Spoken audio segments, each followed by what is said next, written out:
Right, well, Cola Life is based on 3 facts.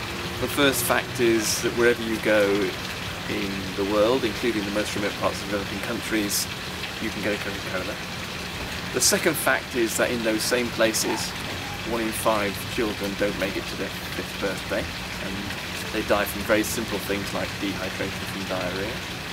And the third fact is that although there have been sterling efforts to reduce or increase child survival over the years, progress is too slow, and the levels of mortality haven't changed in the last 20 years really. And that is when I first had the idea of putting a pod like this in between the necks of the bottles to carry medicines, so that literally where those crates arrive and where those bottle arrives, life-saving medicines and knowledge of how to use them arrives too.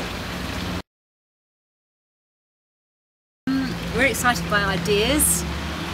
We're obviously motivated by a big problem with diarrhea in the developing world.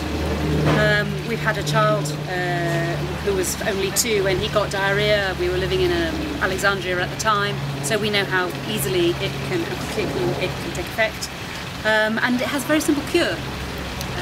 Oral rehydration salts are very simple, very cheap, but knowledge of how to use them and access to them in particular. A mother in a developing country might walk 10 kilometres with a sick child to a clinic. She might get there, stand in line 3 hours, she might not be seen on that day. She might have to walk or travel back again, and in the meantime, of course, the child could die very quickly. So it's unnecessary, it's wrong, it's an injustice in this day and age. And we think it's time that people thought differently about how to solve that problem. And working with corporates who have the power and the distribution muscle to piggyback these products, why not? Our vision for the future is that people work differently together.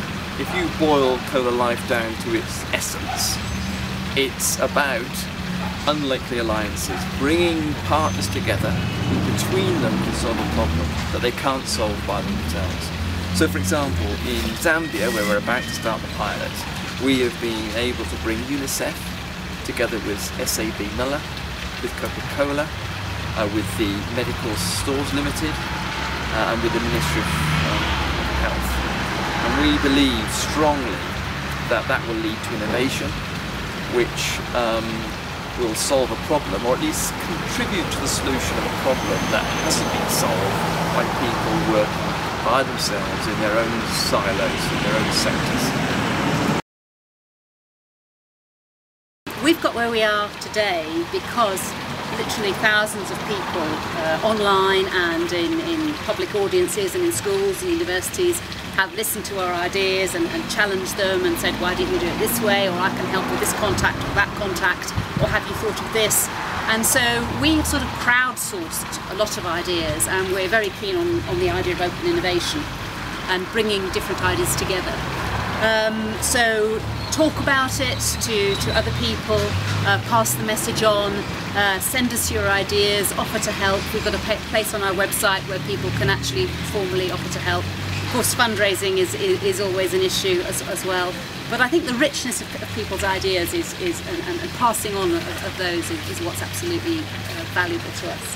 Find us on Facebook and become a fan. Yeah.